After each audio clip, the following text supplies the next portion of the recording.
Okay, we continue and we start with the Chumash of the day.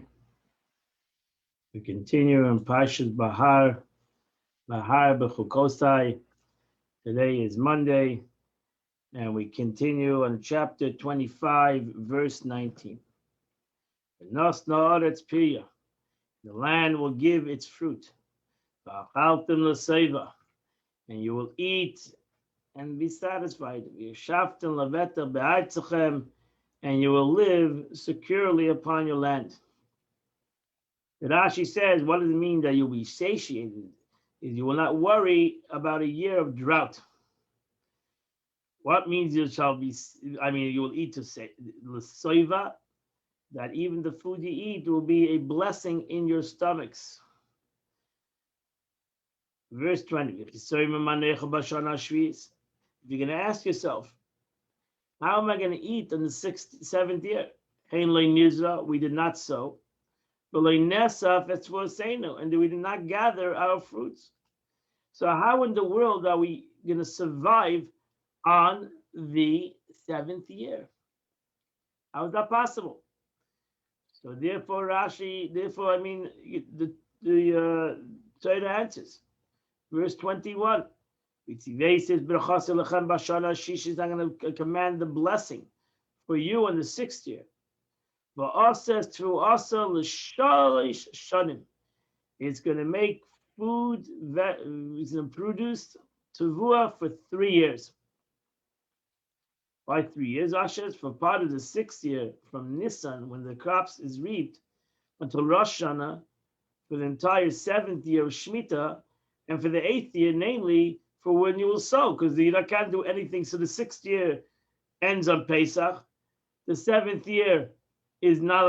Now you have to start planting on the eighth year. That means you're not going to have it till the ninth year, the food. So therefore, God says, I'm going to promise you'll have for 3 years. The sixth year will be in abundance for the sixth year, for the seventh year, and for the eighth year. And you're going to plant on the eighth year.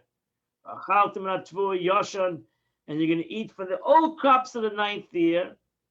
Until the ninth year, until the ninth year, when the fruits start coming out new. You're going to have old food. There's going to be so much food.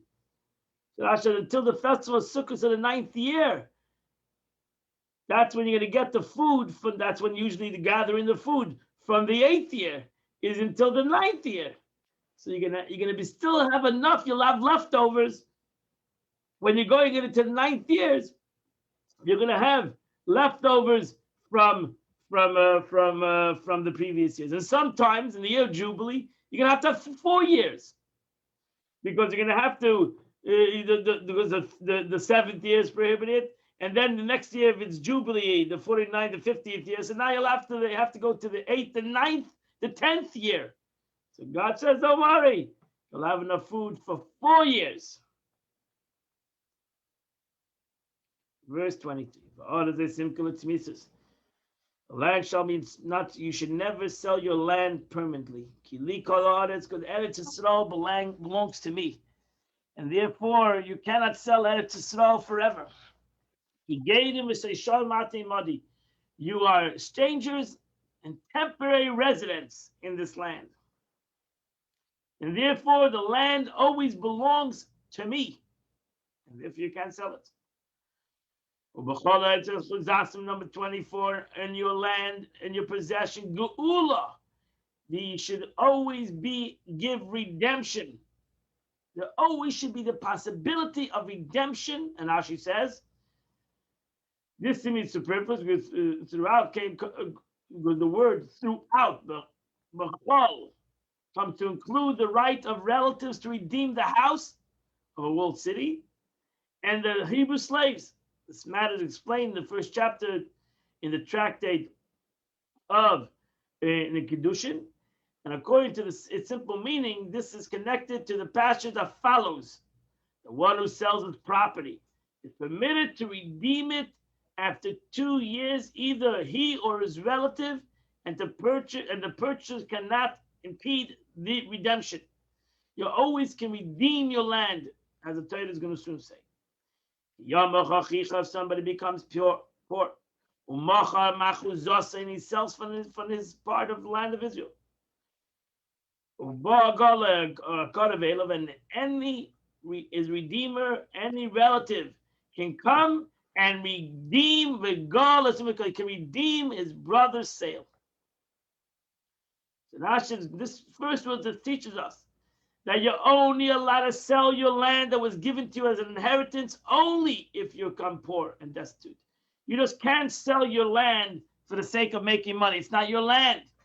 Maybe God gives you permission to sell the land if you're in need. Ma'achuzasai also teaches us from your part that you're not allowed to sell all your land. You always have to leave a part to yourself. And the Torah tells Begal, and he will redeem, means to teach us that the buyer is not allowed to hold back. He has to sell it back. If a person does not have somebody to redeem, he gains enough money. Let's say the person himself, Baruch Hashem, regain back money. So why did Rashi first say, yes, is there a man in Israel that has no relative? What do you mean doesn't have no relatives? Every Jew has a relative. Point over here is there's a relative that has the money to redeem. And he can redeem it himself. Verse 27. He shall calculate the years in which the land has been sold and return the remainder to the man who sold it. And he returns.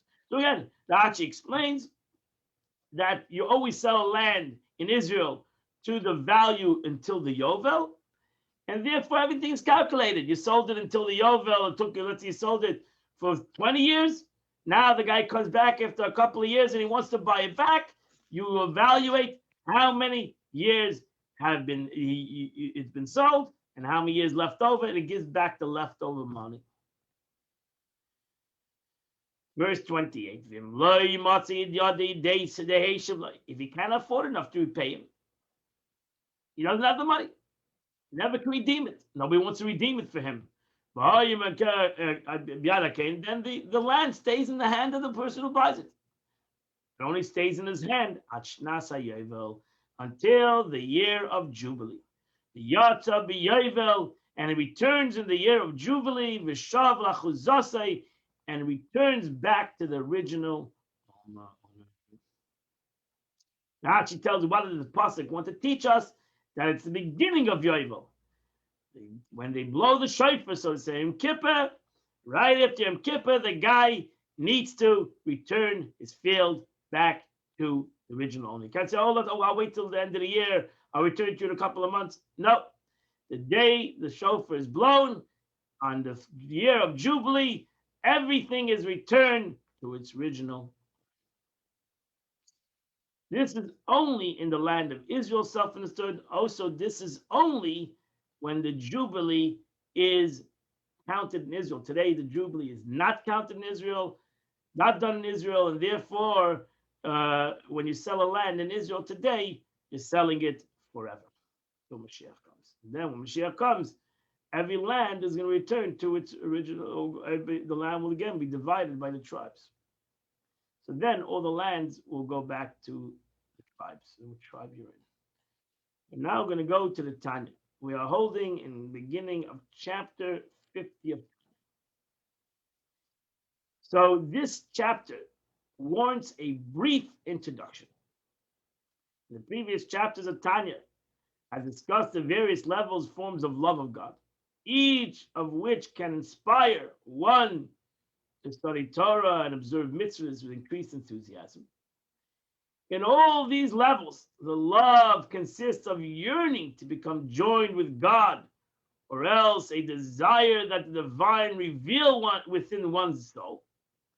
For this reason, God, the love of God arouses one direct to study Torah and observe the commandments. For through these, a Jew becomes joined in God, and godliness becomes revealed in his soul. That's what the Alter Rebbe has been explaining for the last 3-4 chapters. Chapter 50, which we're going into now, will discuss a different form of love. Rather than the yearning to become joined with God, it is a thirst and craving for the divine to the point of kloyes hanefesh, where the soul, so to say, goes out. There's a total desire, there's a total kloyes hanefesh, the yearning of the soul, an utter rapture that consumes the soul until the verge of expiring into sheer godliness. The aim of this love, then, is that the soul tear itself away from the body and forever ties it to the body and expire into godliness. Whoa! Such a love of God cannot prompt one directly to observe Torah mitzvahs. For this is possible only when the soul is enclosed within the body.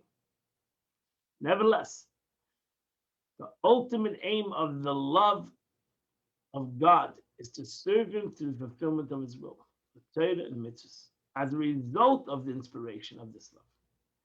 In the case of kloyes hanefesh, however, it's not the state of love in which the state of love in itself which arouses one God, through God, through Torah and mitzvahs. It's rather through a contrary inclination aroused within the soul. During the very sensation of a burning love for God, when the soul is at a state of surging ahead towards Him and expiring into godliness, at that very moment, one realizes that expiring is not the ultimate divine intent. He realizes that's the concept of Chassidut, which is the concept of rotzai and a shuv. The rotzai means the will, the desire to connect. The shuv means to come back.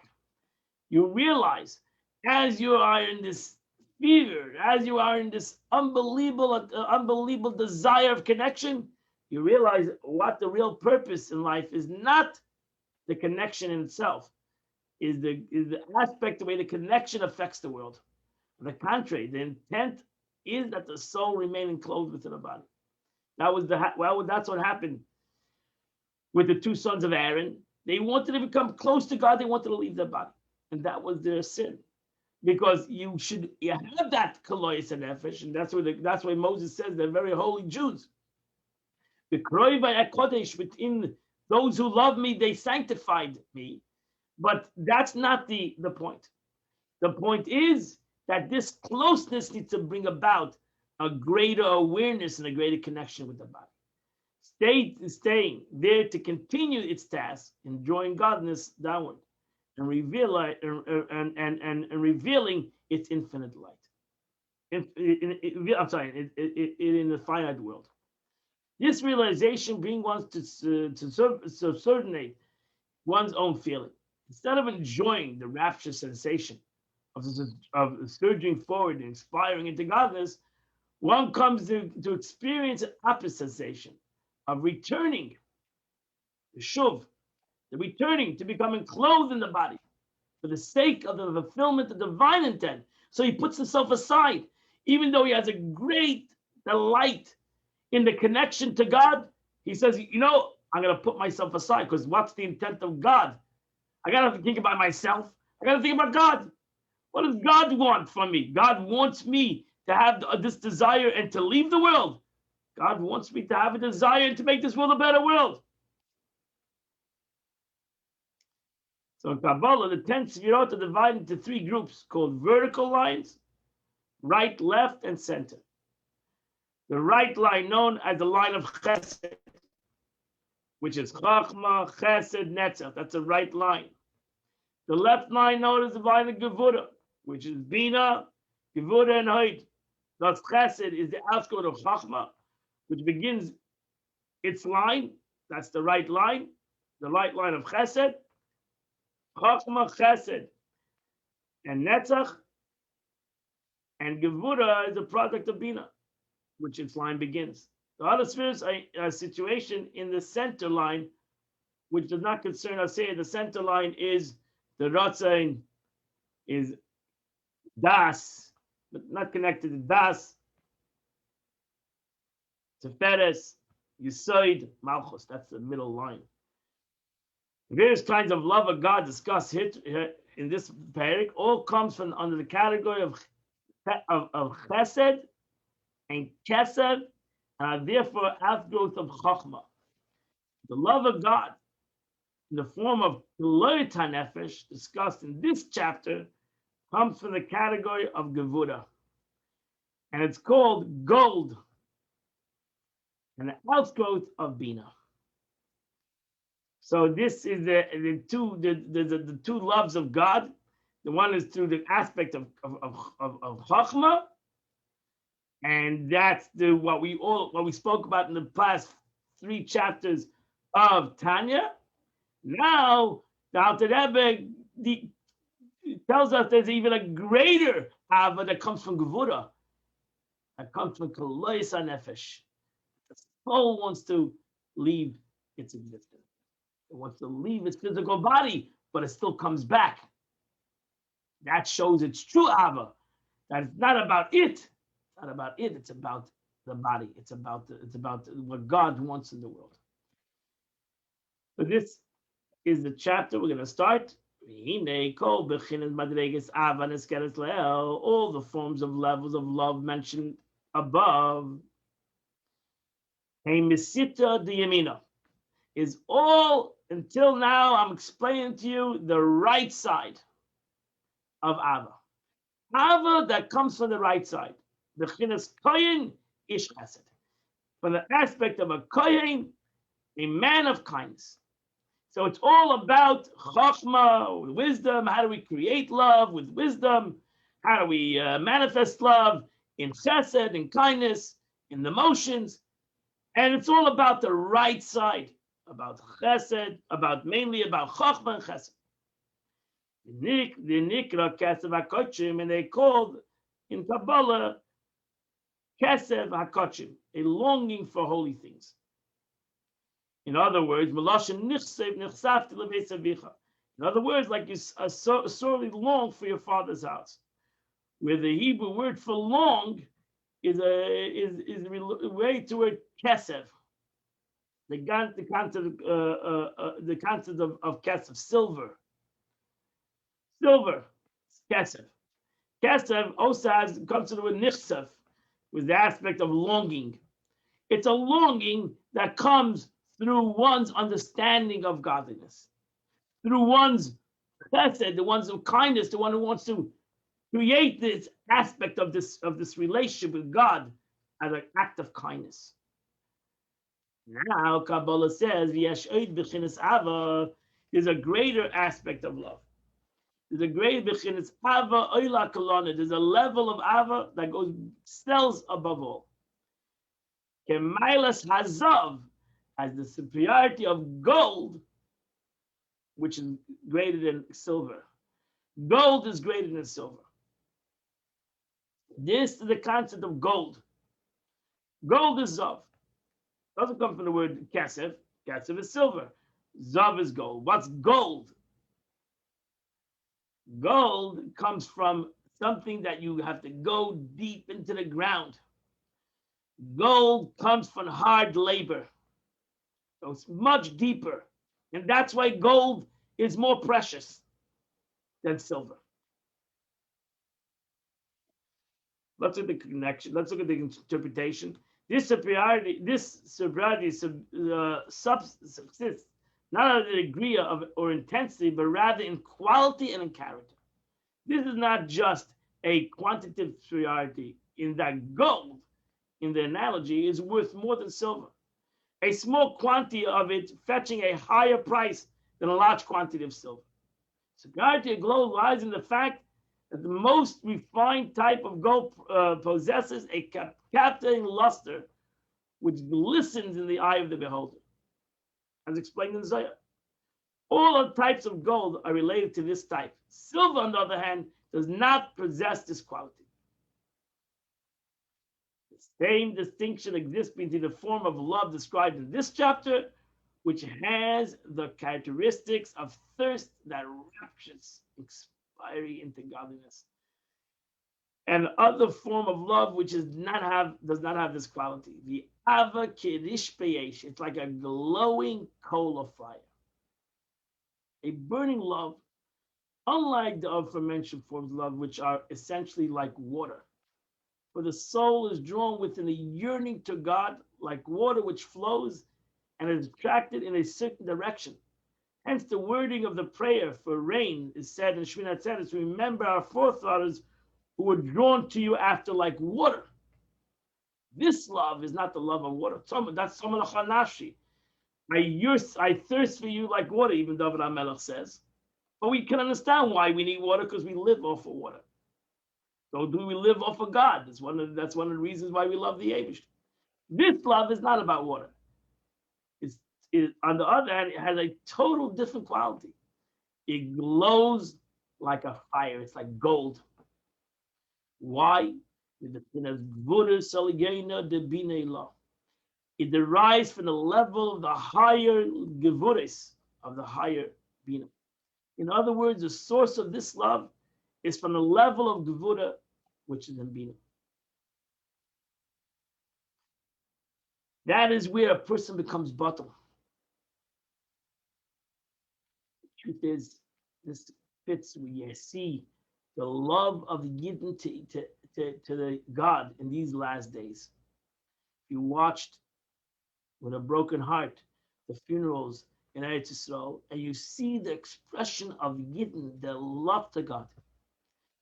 Not in one, I've listened to many already of these expressions from parents and from friends and from family members. Their love to the Eibishter is like, it's like unbelievable. Their love to the Eibishter, if there's such a situation, is more than they would express it in their love to the Eibishter when the Eibishter gives them good things. It's so inspiring. It's a love that comes from Gevura. It's a love that comes from this concept. The Eibishter reveals an Ava in a human being that is not comprehensible. It's like a burning fire. And it is. It's inspiring. It's extremely sad, but it's inspiring at the same moment. Because you see the Ava to the Eibishter.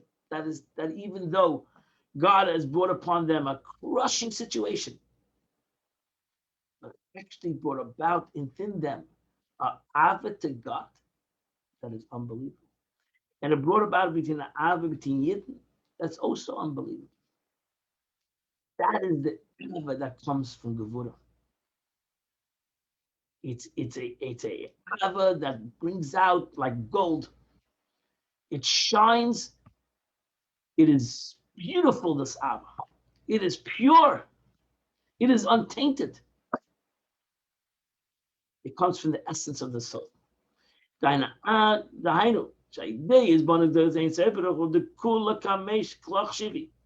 This arousal comes, this love comes when you meditate that you're nothing.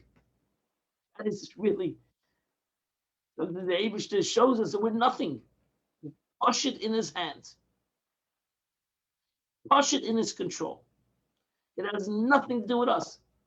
It has totally to do with God. Therefore, I love the Eibishter.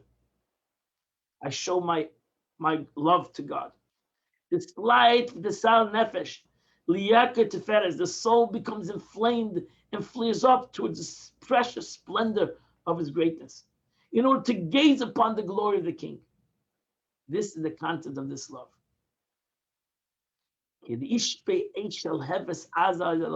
Like a glowing fierce coals of the mighty flame which surges upwards.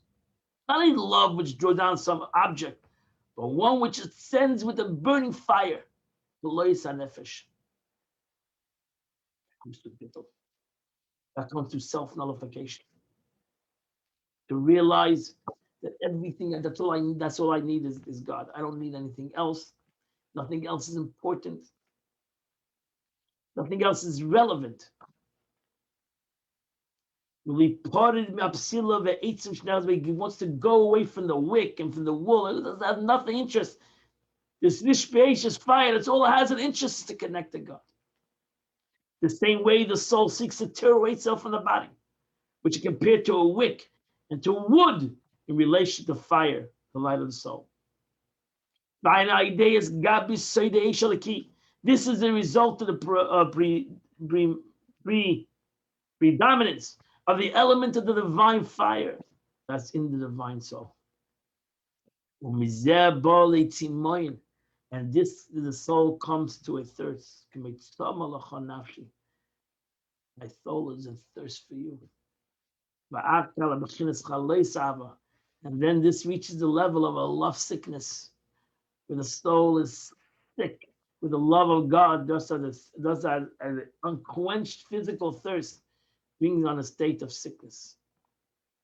And then it comes to the virtual expiring of the soul, which in Chassidus is kalois and nefesh. As is written, my soul expires. So if not for the consequent contrary sensation of retit, if not for the shuv, I would have the soul would have left the body and retained itself, and as explained further, the soul would literally expire. Meaning, when here came about the source of Kabbalah, the source of Levium.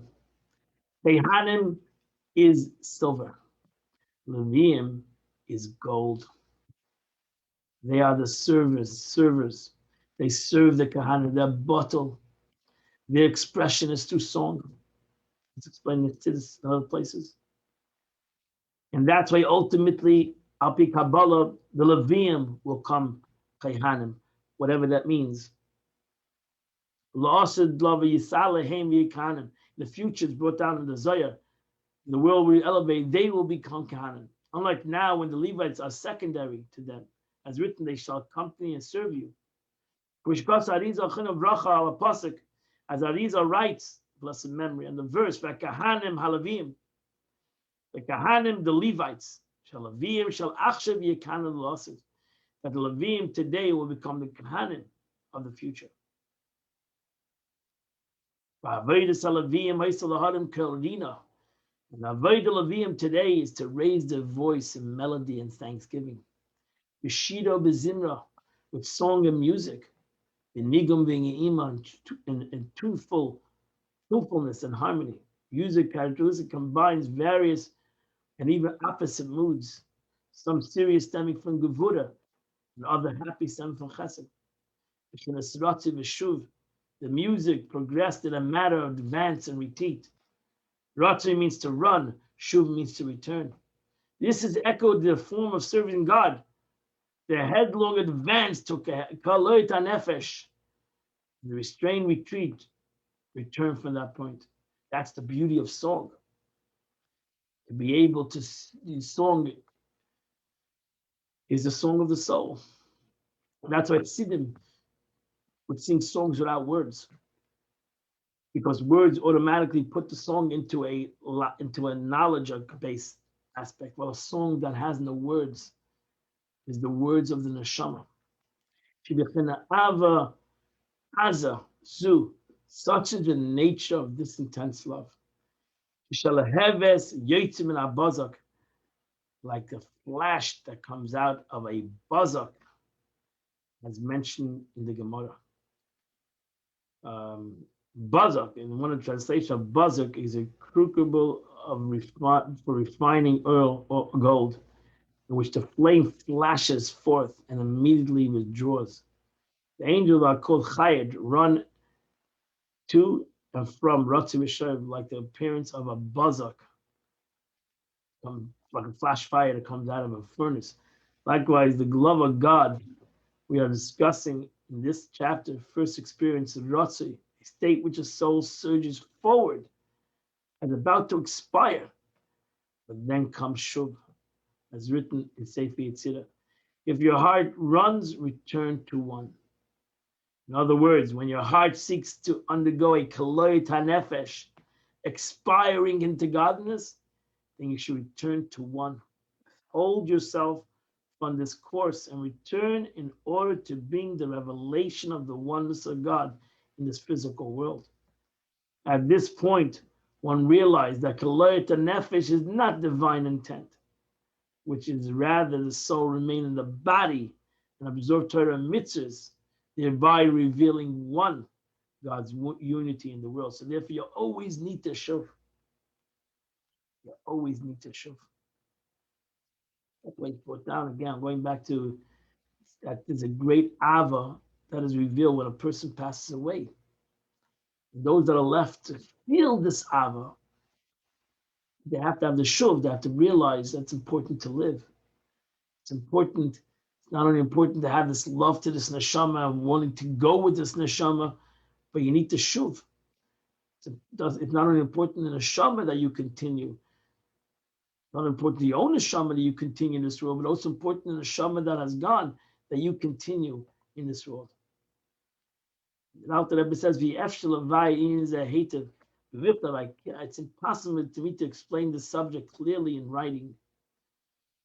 Every person with a feeling heart, who has a reflection of the heart, who is understanding, and uses his faculty of bina, he delves deeply to attach his mind and to understand to God by using his faculty of das. He will find will find the goodness, the light concealed within his intellectual soul. Each person according to his capability. Yesh mispoil, yesh mispoil. As the Gemara says, one is affected in one way, one type of meditation, and one is affected in another way by a different form of meditation. Every person's is different. After prefacing this meditation by fear of sin, fear of doing something sinning, in order to become utterly removed from evil. This is all self the gvura, concept of gvura. That's all about self-understood, the aspect of severity, to separate sur meira, where a person doesn't want to have anything to do with ra, doesn't have anything to do with negativity, doesn't have to do with the world. He wants to have connection to God. He has a total connection to God. That's all he wants. The only reason why he comes back to the world, why he continues to want to live, because he realizes that the purpose of God is to connect to him and to bring godliness to the world. And that's through a mitzvah. So he'll never come to do an Aveda because he has no interest in this world. He has only a connection to God. He's only coming back to the world. It's just to bring godliness to the world. So what does he have to do in any Avedas? He would never come to do an Aveda. So that's the power of the love of God in this aspect, because it's the concept of going away from evil. Because you're not only going away from evil, you're going away from the world. The only reason you're coming back to the world, because you realize that the whole purpose was for God wanted to have you in this world, that you would do a mitzvah, that you learn Torah. And that's the whole reason why God wanted you in the world. So therefore, that's the concept of sur meira, go away from evil, say toiv, and only do good. That you should never transgression, should not impose a separation. Opposite of my kolois nefesh. It's the opposite of my desire of connection. If I would even think about doing something that will bring a separation. That completes the Tanya of the day. It's very, very powerful Tanya today. Again, like all Tanyas, you should learn. You read it a couple of times. Today is the 21st day of the month. In Tehillim is chapter 104 and 105. 104 and 105, and you would have done chitas today. Very powerful chitas. God bless you all, my friends. Very deep meaning chitas of the day. I wish you a wonderful day, everybody. See you tomorrow morning at 8 a.m. We continue chitas. We're actually coming closer to the end of the 53 chapters of Tanya. And slowly we learn the whole Tanya together. From beginning to end. And then we learn it again.